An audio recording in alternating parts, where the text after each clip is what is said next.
Northrop Grumman's B-21 Raider stealth bomber is rapidly approaching its critical design review, CDR, when a Pentagon review team will determine if the new aircraft is meeting the technical requirements set forth in its requirements documents. If the design passes its CDR, the B-21 team will be cleared to build, integrate and test the aircraft before its next hurdle, the production readiness review. The idea is to ensure that the B-21 will meet its stated performance requirements within cost, schedule and risk tolerances. We haven't done CDR yet. We are on our way to critical design review, Randy Walden, Director and Program Executive Officer for the Air Force Rapid Capabilities Office, which is responsible for B-21 programs, said during a speaking engagement held at the Air Force Association Mitchell Institute on June 25.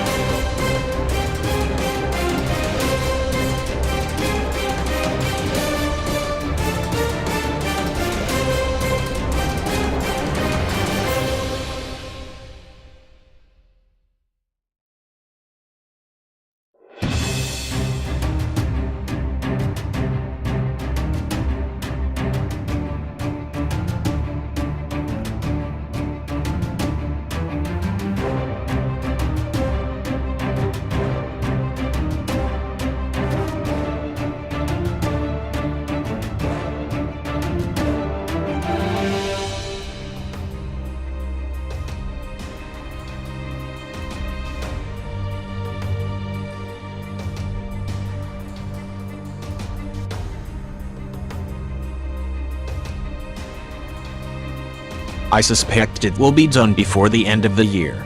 That's our plan today. Once the B-21 completes its CDR, the aircraft will be well on its way towards flight testing and production. The Air Force has already conducted wind tunnel testing of the new bomber, and it has also done component level testing, but until the aircraft actually makes its first flight, there are many unknowns. However, the first step is to have a finalized design ready. From my perspective, this is about producing 100 bombers, not about just getting through development. Development is a phase that leads into the fielding of this critical need. So my focus is getting the production started, but I can't do that until we understand what the design looks like. Unlike most other major defense programs, the B-21 is not only being developed mostly in secret, it is also being managed outside the normal acquisition process at the Air Force's Rapid Capabilities Office.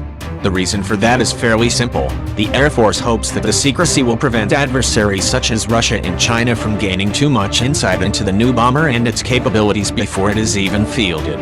There are adversaries out there that want to know what we're doing, and are probably going to great lengths to try to get to that level of insight. We're doing everything we can to prevent that.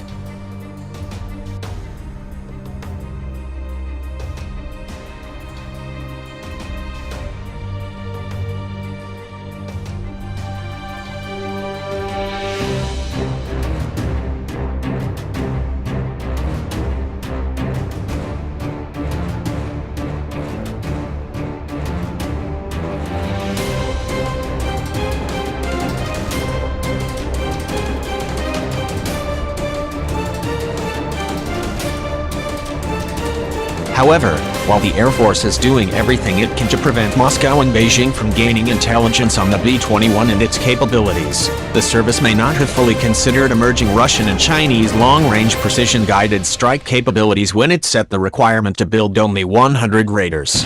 Indeed, even as the Raiders come online, the Air Force intends to retire its fleet of 62 supersonic Rockwell International B-1B Lancers and 20 stealthy Northrop Grumman B-2A Spirit bombers. That would leave 76 Boeing B-52s, which are likely to be along with 100 B-21s to make up the Air Force strategic bomber fleet in the years beyond the 2030s.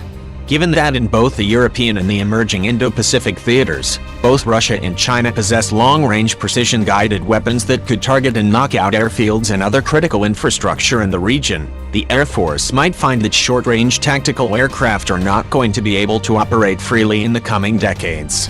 That problem is further compounded if Russia and China use their long-range combat aircraft in combination with new extremely long-range air-to-air missiles to target American aerial refueling tankers, command and control assets, as well as intelligence, surveillance and reconnaissance aircraft to cut the sinews of Allied air operations over Europe or the Western Pacific.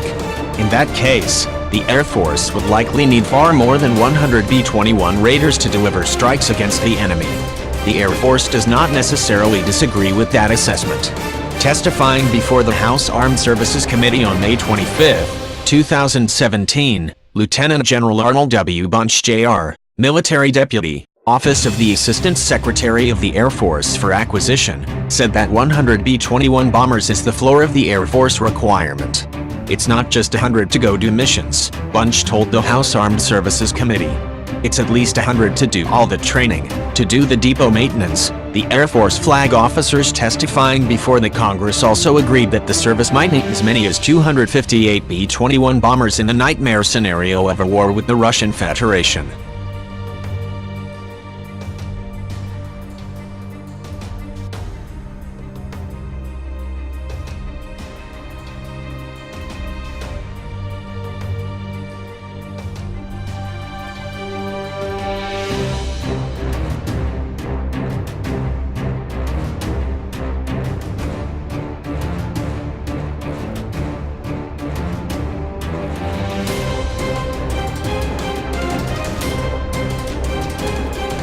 While a chief comprises an assortment of tactical, strategic, and logistical aircraft, the current Air Force force structure is unable to meet the requirement to supply each chief with one bomber squadron made up of a minimum of 10 and optimally 12 bombers, the authors wrote.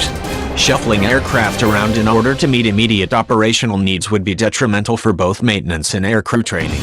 Therefore, it is important to establish a baseline of 12 combat-coded bombers per squadron, and 10 squadrons to fill out the 10 EFs, resulting in a minimum requirement of 120 combat-coded bombers. But even 120 combat-coded bombers would get the United States partway to a force that could conduct a full-scale air war against the Russian Federation. An air campaign against Russia is projected to last 180 days at a minimum and would require nearly 260 bombers. Today the Air Force has fewer than 100 combat-coded bombers, well shy of the levels required to respond to two regional conflicts simultaneously. The bottom line is that the Air Force needs many more B-21s than the 100 it is currently planning to buy. Not building more is essentially a waste of the Pentagon's research and development funds and a waste of the nation's investment in the production tooling and workforce.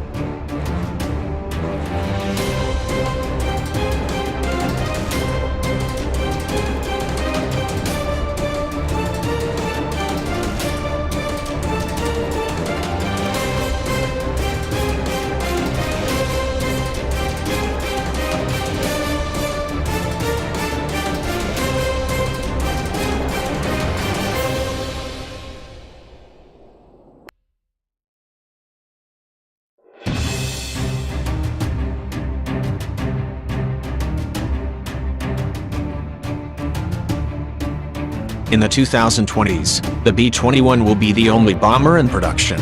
In 2015, Northrop Grumman was awarded a contract to build the new stealth aircraft. Much of the details remain secret, but officials have said they expect the procurement cost not to exceed $550 million per plane.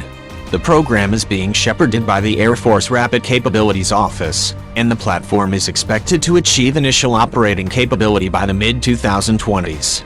One thing they could do, to increase the size of the bomber force, is not retire some of the legacy bombers, said Todd Harrison, Director of Defense Budget Analysis in the Aerospace Security Project at the Center for Strategic and International Studies.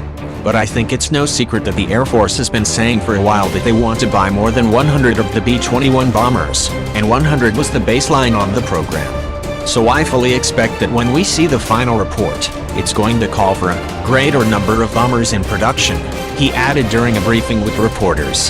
However, the Air Force is facing a modernization bull wave that includes the B-21 bomber, KC-46 tanker, F-35 Joint Strike Fighter, Minuteman II missile replacements and TX trainer, he noted.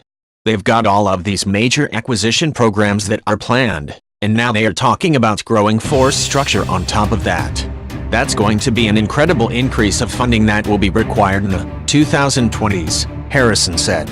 It would behoove the Air Force to come up with a good analysis of what this is going to cost and what kind of trade-offs they can make in their own budget to pay for this. Mark Hanshin, a senior advisor at CSIS, estimated that the Air Force proposal for adding 74 squadrons would cost an additional $37 billion per year.